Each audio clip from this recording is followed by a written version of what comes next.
Morning America. Breaking news. An SUV slams into a crowd at a block party in Vancouver. Multiple people reported killed and several others injured. The car's driver arrested. What we know at this hour. First Sunday Mass in St. Peter's Square since the funeral for Pope Francis. One day after Francis was laid to rest in a ceremony seen around the world. The task ahead for the College of Cardinals to select a new leader of the Catholic faith. High-stakes meeting, that extraordinary moment in St. Peter's Basilica. Presidents Trump and Zelensky face-to-face. What the encounter could mean for peace talks. Plus, Trump's sharp words to Russia. Happening now, 50 million people on alert for severe weather, including high winds, large hail, and multiple tornadoes. The city's under threat. Our weather team tracking it all. Cowboy Carter countdown. This ain't Texas. One day away from the start of Beyonce's long-awaited tour kicking off in Los Angeles, the Beehive saddling up. How fans are getting ready to watch Beyonce take it to the floor now. Take it to the floor now. Woo! Huh. There's a tornado. The fifth round is the charm for Shedeur Sanders. Finally getting the call. ESPN Sam Acho on the league's latest rookies. Plus, this thrilling ending in the NBA. The refs going to the videotape between the Clippers and the Nuggets. Live from ABC News in New York, this is Good Morning America. How happy are we for Shedeur Sanders? Huh? Yes. Yep. Oh, congratulations to him. Good for him. Good Morning America. Good to see you. It was also a wild finish overnight in that Clippers-Nuggets game. Plus Steph Curry and the Warriors on fire overnight. That's what I'm fired about. In the latest playoff game against the Rockets. Highlights and Witt's excitement coming up. How can you not love Steph Curry, right? We're also getting a look at the tomb of Pope Francis at the Basilica of St. Mary, the first pilgrims arriving to pray there, with the Cardinals also paying homage today. Plus, in St. Peter's Square this morning, nearly 200,000 people gathering there for the Jubilee of Teenagers Mass. That is, of course, one day after Francis's funeral that drew huge crowds, including presidents and princes. We are going to go live to Vatican City in just moments. But we do start here with some breaking news this morning. At least 9 people killed when a man drove into a crowd in Vancouver, Canada, leaving a horrific scene. ABC's Alex Brochet has more on this mass casualty incident. Alex, good morning. Good morning, Whit. Yeah, this was a day that was meant to mark a sense of pride celebrating Filipino heritage. Instead, this festival, just in its second year, is now marked by this senseless tragedy. And I want to warn you that some of these images might be hard to watch.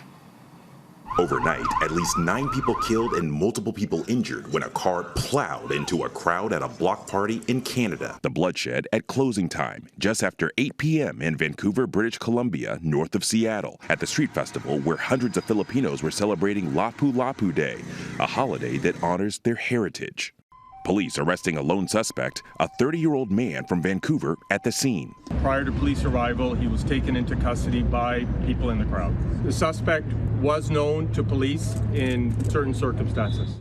Investigators seen examining this black SUV, its front end smashed. Some people were just shocked. I've seen a lot of people crying. Sheldon Nipshank lives down the street. He was walking by just minutes after the mayhem. Some cops already there. But like the reinforcements that they were calling, they were coming and they were running down the street. The fire department was pulling up. They're running down the street.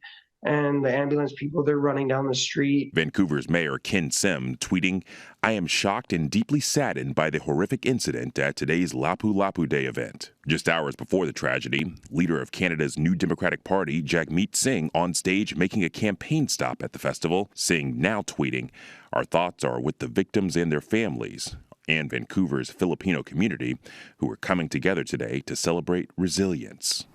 And Canada's Prime Minister called the incident horrific. He's offered his condolences to the Filipino community and says that he's monitoring the situation. Gio. And we are thinking of all of those families involved. Alex, thank you so much. Meanwhile, in Rome, the first Sunday Mass since Pope Francis was laid to rest, taking place in St. Peter's Square this morning. ABC's Maggie Rulli is in Vatican City with more as the Catholic Church now prepares to select its new leader. Good morning, Maggie. Hey, Gio, good morning. Yeah, well, this morning it wasn't just any mass. It was a mass for nearly 200,000 teenagers. And guys, I have to tell you, there was such an energy in the air. It was a moment of gratitude and joy following a day of mourning. This morning, a celebration in St. Peter's Square. I want to show you this incredible scene in St. Peter's Square right now. Nearly 200,000 young people here for the Jubilee of Teenagers Mass. Just 24 hours ago, this square was filled with mourners for the funeral of Pope Francis. Right now, it is filled with hope. Now, a showing of unity. Many also here in the square yesterday for the funeral of Pope Francis. Francis, breaking tradition in life and death. The first pope in more than a century to not be buried in St. Peter's Basilica, instead stripping back the fanfare and requesting a simple burial inside St. Mary Major instead. Per trovare le soluzioni possibili. The Dean of the College of Cardinals delivering a powerful homily, the crowd cheering as he spoke of Francis's desire for peace. A forceful endorsement of the Francis way, as more than 200 cardinals are now in Rome ahead of the conclave, the highly orchestrated and secret process to elect the new pope. Starting sometime in early May, the College of Cardinals will gather and sequester inside the Vatican. Only the cardinals who are electors, that is, cardinals who are under 80, are allowed inside the Sistine Chapel for the conclave. Swearing an oath of secrecy, the cardinals pray, sit in silence, and debate the contenders. Voting up to 4 times a day until they reach a 2/3 majority. Burning the ballots to alert the waiting public with that iconic image, black smoke signaling no decision has been made. White smoke, meaning the world's nearly 1.4 billion Catholics have a new holy leader. And guys, the conclave could take just hours or it could go on for days. And the earliest it could begin would be next Monday. Rhiannon. All right, Maggie, thank you. Live there in Vatican City. We turn now to that unexpected meeting that happened between President Trump and Ukraine's President Zelensky. That was inside St. Peter's Basilica. ABC's Selena Wang joins us now with more on what it could mean for the effort to end Russia's war against Ukraine. Good morning, Selena. Hey, good morning, Rhiannon. That was a powerful moment. President Trump and President Zelensky sitting side by side in St. Peter's Basilica, brought together because of the Pope's funeral. But the symbolism goes beyond being in the Vatican. Pope Francis is someone who had relentlessly called for peace and an end to the war in Ukraine. President Trump and Ukraine's President Zelensky deep in conversation in St. Peter's Basilica, huddled together on the sidelines of the Pope's funeral. A high-stakes meeting as the Trump administration pressures Ukraine to accept a peace deal and as Russia pounds Kyiv with missile and drone strikes. The White House says the two sides had a very productive session. Zelensky also striking a positive tone, posting in part, very symbolic meeting that has the potential to become historic if we achieve joint results. Zelensky and Trump coming face to face for the first time since that disastrous Oval Office meeting in February. You're gambling with the lives of millions of people. You're gambling with World War III. President Trump has repeatedly vowed to end the war on day one, but now months into his second term, his administration is threatening to walk away if both sides don't agree to a peace deal. The Trump administration is pushing for a U.S. peace proposal that heavily favors Russia. It prohibits NATO membership and forces Ukraine to give up land that Russia has seized since its invasion, in addition to giving up Crimea. Zelensky has rejected that proposal. As Trump has repeatedly said, Russia is ready to sign a deal. I think he wants to make a deal. But now Trump says Putin may not want to end the war. The president posting on Truth Social, there was no reason for Putin to be shooting missiles into civilian areas. It makes me think that maybe he doesn't want to stop the war. He's just tapping me along and has to be dealt with differently through banking or secondary sanctions. All of this as the war rages, with Putin now claiming his forces have taken back Russia's Kursk region on the border with Ukraine. The Ukrainian army calling Putin's claim a propaganda ploy. The bottom line is we still don't know if a peace deal is close or even possible. It's also unclear what concessions President Trump is demanding from Putin as Russia continues to launch deadly attacks on Ukraine. Whit. All right, Selena Wang for us. Thank you so much. Let's bring in ABC's Chief Foreign Affairs anchor, Martha Raddatz, who will be hosting This Week later on this morning. Martha, good morning to you. Always great to have you. So let's pick up there where Selena left off. How significant was that remarkable meeting between Zelensky and President Trump? Well, what I think anytime you get two leaders together, there has to be some progress. And if you even look at those amazing images and the body language and leaning into one another, and obviously Zelensky has learned a lesson from that disastrous February meeting. He's saying nice things about Donald Trump, and his tweet was very positive. But we really don't know where it stands at this minute. There was that message afterwards from President Trump to Russia, and that was a real change, threatening Russia with sanctions of some sort, because he has been seen, as Selena said, as siding more with Russia. So if he is pressuring Russia more, if Zelensky asked him to pressure Russia more, that is some progress. But for now, we don't really know where these negotiations stand. But surely Ukraine would like to settle this. Donald Trump says Russia would like to settle this as well. But we really don't know what the end game is here, Whit. Now, something to watch very closely. I do want to turn to the trade war now. There are conflicting reports, as you know, about how much the U.S. and China are actually communicating on this. Do you get a sense from your sources that the two countries are getting any closer to a possible deal on tariffs? Boy, all we're going to say this morning, Whit, is we have no idea, because they go back and forth. One day they say something, the next day they say something else. Donald Trump has said he's made 200 deals. He told Time magazine that in a recent interview. But we have seen absolutely no evidence of that. If that is happening, they have not announced any deals. Not a single actual deal has been announced. Meanwhile, I've been talking to people. You've been talking to people around the country. We're going to have that on This Week. Business owners who are already feeling the effects, and this chaos isn't helping their business whatsoever. And on that point, Martha, this week marks 100 days in office for President Trump. We have that new ABC News Ipsos poll out this morning on the president's job approval rating. What is that telling us? You know, our new poll shows some warning signs for the White House as they hit that 100-day mark. Just 39% of Americans approve of how Trump is handling his job as president.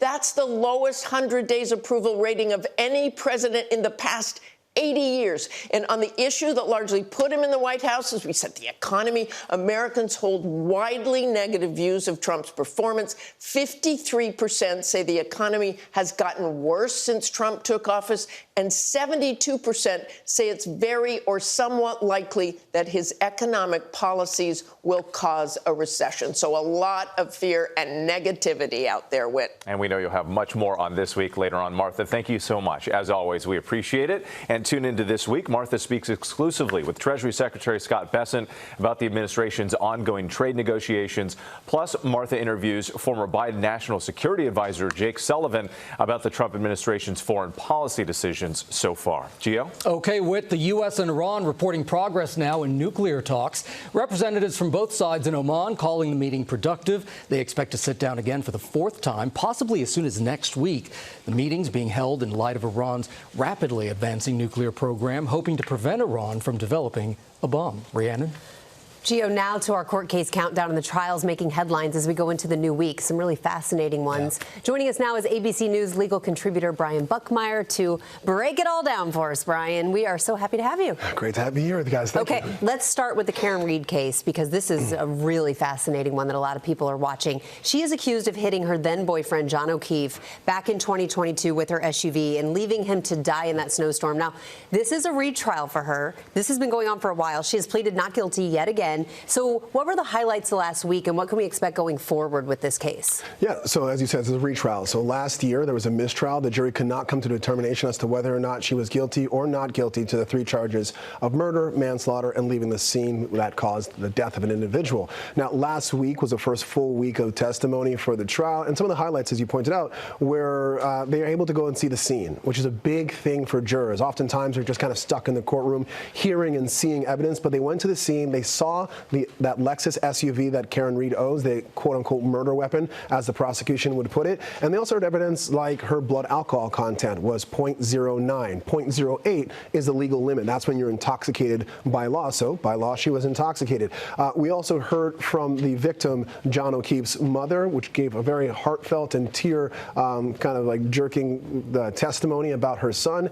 And also from one of Karen Reed's and John O'Keefe's friend who was there at the night. And the defense actually actually gave the opportunity to show that she was lying in her grand jury testimony, and compared to this, it was a bit of a bombshell. Now, looking forward to this week coming up, we're all expecting for a former officer now, Michael Proctor, he was the lead investigator in the case, to testify, as well as an officer he worked with, which was a friend of John O'Keefe. Because again, the defense is making the argument this is a conspiracy, that all these officers are involved. This is an unbelievable case. There is also a lot happening right now with Sean Diddy Combs, right? Because we have his sex trafficking and racketeering case. He also pleaded not guilty. But you remember that video that was first obtained by CNN showing Diddy kicking and dragging his then-girlfriend Cassie Ventura? A judge ruled it can be shown in court. That's a really big win for the prosecution. Massive. And just to kind of pull it outside of a legal standpoint, just remember when we all saw that video, right? At the time, there were multiple allegations against Sean Combs. Cassie Ventura had her civil lawsuit that was raised one day and settled the next, and about 3 or 4 other people had lawsuits as well. And at that point, I think for most people, it was a he said, she said, and it was still somewhat contentious. But when that video came out, multiple people came out and said, you know what? Maybe there's where there's smoke, there is fire. And for a jury now to view that video, it's going to have a very similar effect, if not even more damning, because the government is saying this is an example of the type of control and force that Sean Combs is accused of to facilitate that criminal enterprise, to facilitate that sex trafficking. And so they're going to use this as a major point in their case. And then, as you pointed out, the judge says they can do so. Wow. Okay, we will see. And we should also point out, too, Diddy's team does argue that the video was manipulated. CNN has denied that, but just another element in this case. Brian, as always, if you can't get enough of Brian Buckmeyer, by the way, you can catch more analysis from Brian on the ABC News podcast, Bad Rap, the case against Diddy, wherever you get your podcast. Brian, as always, thank you so much. We appreciate it. Always nice to have you, Brian. So now we're going to turn to the NBA playoffs overnight. One team moving on to the next round. Lots of action to talk about, and self-proclaimed smallest center of all time, Ike Ejiachi joins us here. Yeah, that's what happens when you go to a small high school in New Jersey. They just pick the biggest guy and they say, you, go on ahead. Doesn't work out well. But you know what? I got to say, the first round of the playoffs, it's heating up. The Memphis Grizzlies have their backs against the wall. Half of the Golden State Warriors Batman and Robin duo is missing. But first, what could be the most exciting playoff game so far between the Denver Nuggets and the Los Angeles Clippers. Both teams tied at 99, 8 seconds left. Look at this. Nikola Jokic heaving a last-second three, and then Aaron Gordon grabbing the missed shot and slamming it down almost simultaneously as the buzzer went off. Video review confirming the made shot. How about that? The Nuggets tying up the series 2-2. And how about Steph Curry and the Warriors taking on the Houston Rockets in Game 3? Batman missing his Robin. Jimmy Butler sitting out of this game after suffering a lower body contusion following a hard fall in Game 2. But you know what? No Butler, no problem. Draymond Green executing several key defensive stops in the final minutes, and Steph and the Warriors taking out the Rockets 104-93. Curry scoring a game-high 36 points in the game, and Butler looking to rejoin the game, hopefully doing some dance moves just like that. Right? This is amazing. Oklahoma City Thunder, they had a really chilly three-point performance on Sunday. Doesn't matter. They still coming out on top, 117-115, and completing the series sweep of the Memphis Grizzlies. And in Miami, the Cavs handing the Heat their worst playoff loss in Game 3, losing 124-87. Yeah, not looking good there. The Heat now on the brink of being swept. But the basketball action doesn't stop. There'll be 4 games today, and you can catch the Knicks taking on the Pistons and the Lakers going up against the Timberwolves right here on ABC starting at 1 Okay, so now it makes sense why Witt's been walking around like this. Been watching Chef Curry, cooking it up. Yeah, thank you. I appreciate it. All right, coming up here on GMA, the long wait for Shedeur Sanders, the touted college quarterback selected in the 5th round of the NFL draft. More on the top draft headlines ahead with ESPN Sam Acho. And I'm so excited about this. We are live with Lencia Kebede making theater history as the first black Elphaba in Broadway's Wicked. Can't wait for that. And the Beehive is buzzing as Beyonce prepares for Act 2 of her Cowboy Carter tour. Who's going? Who's with me? Ooh, we'll be right back. Let's take it. You're mine.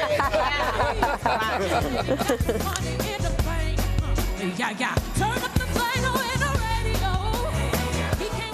We're brought up with this belief that there are good guys and there are bad guys. What's the plan? This could get messy. And welcome back to GMA, and check out the newest Marvel Universe movie, Thunderbolts, with a group of anti-heroes that find themselves forced into a dangerous mission. It's out on Friday, May 2nd, only in theaters. All right, a lot of people talking about that one. Absolutely. All right, here's a look at the top headlines that we're following right now on this Sunday morning. A small plane crash kills 3 people in Tennessee, and the investigation is underway this morning. The victims, 2 men and 1 woman, who have not been publicly identified. Authorities say the plane came from Alabama and crashed as it was arriving at a small airport between Nashville and Knoxville. A rising death toll from a huge port explosion in Iran. At least 14 people, according to state media, have died. 6 more are considered missing, and a staggering 750 people are injured. This explosion happening along the Persian Gulf in the southern part of the nation, and investigators say the explosion originated in a container, but they have not released a cause. And on a lighter note here, a UK soccer club with strong Hollywood ties has a story that sounds straight out of Hollywood. You know it. Wrexham AFC, backed by Ryan Reynolds and Rob McElhenney, is getting a promotion to the Championship League. This is the 3rd time the club is moving up in 3 years, which is extremely rare. And I know everybody's thinking about Ted Lasso as they watch this, right? That show on Hulu is really great, by the way. Yes, Yeah, absolutely. What do you say? Be a goldfish, Be right? a goldfish. Be a goldfish. Believe. Exactly. Believe. All right. Well, we are going to talk about the NFL this half hour. Of course, the draft, now that we are through all 257 picks. ESPN football analyst and former NFL player Sam Acho joins us with the big storylines. Sam, good morning. It's great to have you looking fresh in that pink coat this morning. So let's go ahead and start with the University of Colorado quarterback Shedeur Sanders, the son, of course, of NFL great Deion Sanders, once projected to be a top 5 pick, eventually selected in the 5th round. Why do you think he slipped so far? He slipped so far because Shedeur Sanders is confident, borderline cocky, and I think a lot of the NFL general managers and even head coaches didn't like that. He actually turned down a couple interviews during the draft process saying, hey, I know I'm only going to go to these certain teams. Well, some of those teams didn't like the way that he was going about the process, and so that cockiness or confidence or feeling that maybe they can't control him per se, the fact that he doesn't really need football, I think left a bad taste in the mouths of certain general managers. But as you know, there's a flip side to that confidence, right, which is so important for professional athletes. How do you think he can use this to fuel his fire, and what does he bring to the Cleveland Browns now? Well, what's the best thing that could have happened to him? This idea of, okay, you fall and all of a sudden no one, quote unquote, believes in you. Now you have a chance to fuel your fire. Adversity can produce character. And so this adversity will cause, I think, Shedeur Sanders to show what he can really do. It'll light a fire in him, and I think it'll cause him to work even harder with his Cleveland Brown teams. Yes, it is a crowded quarterback room, but none of those quarterbacks are the established starter right now. Deshaun Watson is injured. Joe Flacco is aging and older, and Kenny Pickett is still unproven. And so I think that Shedeur Sanders will have a chance to show what he can do after this humbling experience. The truth will be on the field, Sam. Let's talk about his Colorado teammate, Travis Hunter. A lot of people talking about him. One of the most talented to come out of this draft class. He can play 2 positions, both offense and defense, which is very unique. And the Jags knew they wanted him. They made that trade with the Browns to get that higher pick. Now, how big of an impact do you think Hunter will make as a rookie, and which side of the ball do you think he's going to focus on first? The answer is both. I think he'll play both sides of the ball, and the impact will be immediate. Why do I say that? Most times when you get drafted, I remember when I got drafted, I talked to the head coach, the general manager, and I played defense, so I talked to the defensive coordinator. But when Travis Hunter got drafted, he talked to the head coach, the general manager, the offensive coordinator, and also the defensive coordinator. The Jacksonville Jaguars traded their 2026 first-round pick in order to move up to go get Travis Hunter. Travis Hunter was the best defensive player in college football last year. He also won an award as the best receiver, and so I think he'll get a chance to play both. Their general manager for Jacksonville is a 34-year-old, younger when it comes to NFL, so he's used to thinking outside the box. And you're going to see Travis Hunter, I believe, be dominant on both sides of the ball starting early. Okay, Sam. So which NFL team got the most out of the draft and could see that improvement right away? Oh, it'll be the Atlanta Falcons. That one's easy. Atlanta Falcons only had 31 sacks last year. That was second to last in the NFL. And what did they do? They drafted 2 edge rushers in the first round. And yes, they made some trades, but I'm excited about the second guy they drafted, a guy named James Pierce.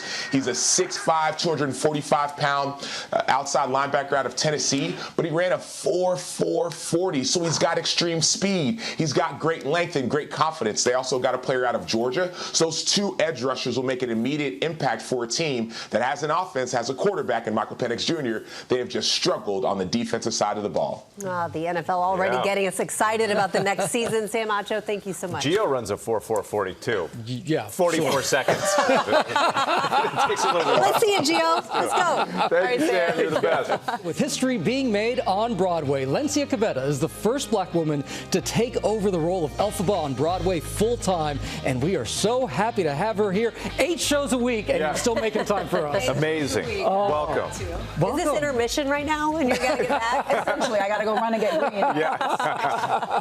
So, Lencia, you are just getting such rave reviews. I saw your video. You went wildly viral, and I was like, we got to bring her on. Aww. So let's go ahead and show you at home what makes her so special. Take a look at this.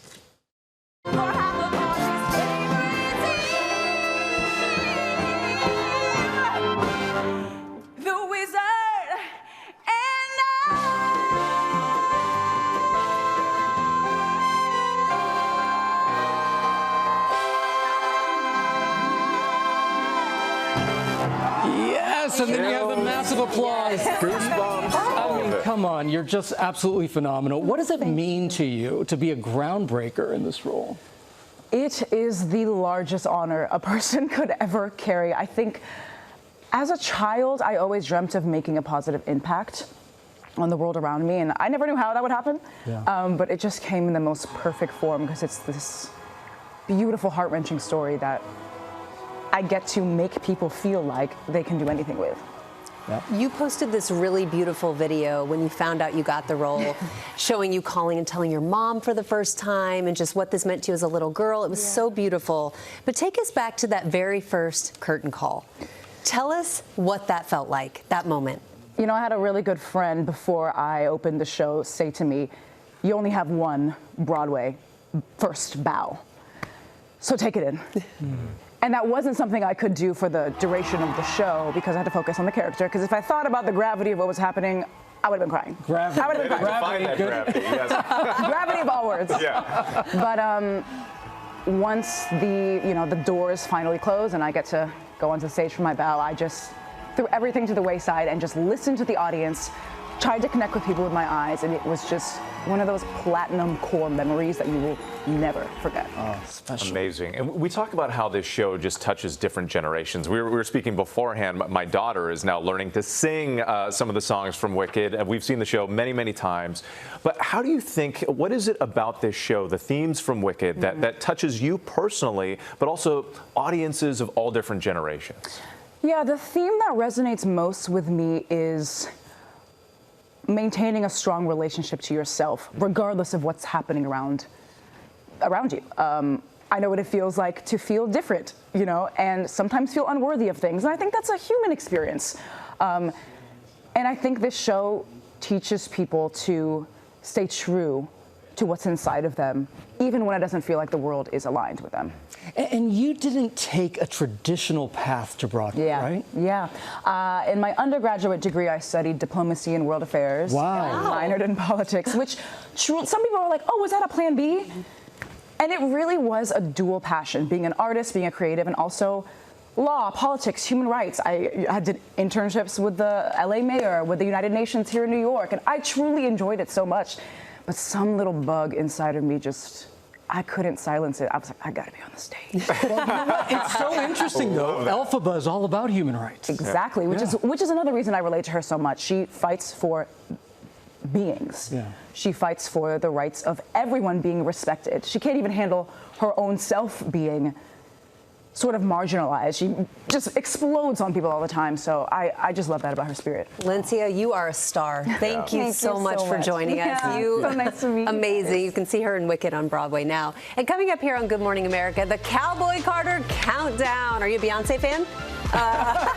She just gave me a look. Yeah, Beyonce's fans are preparing for the start of her new tour.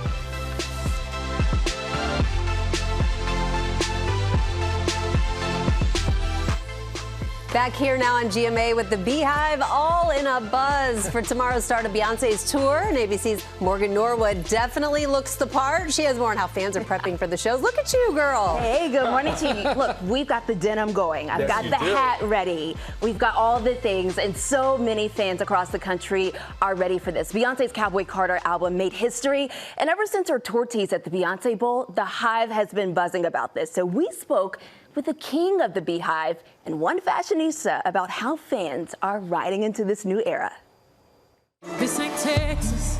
No, this ain't Texas. It's Los Angeles, and Beyonce is kicking off her highly anticipated Cowboy Carter tour at SoFi Stadium.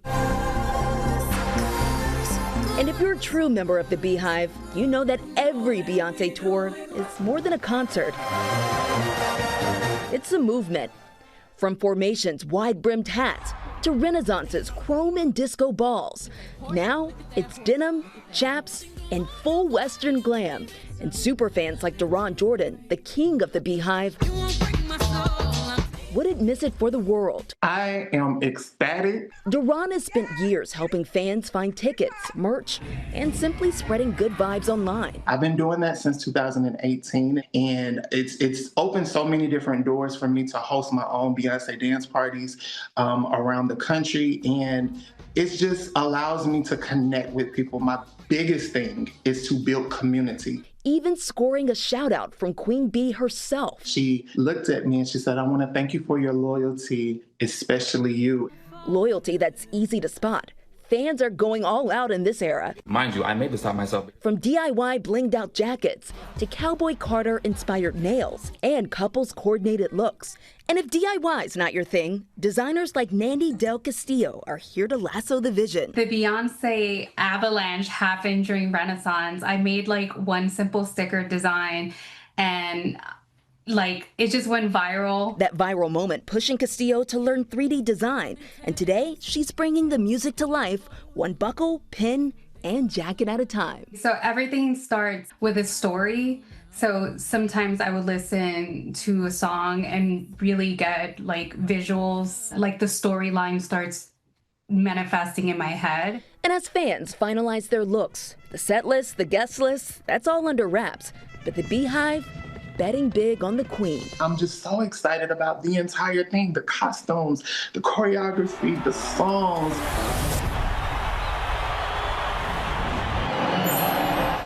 So excited. Okay, so while fans are ready to giddy up for Cowboy Carter, the bigger question looms.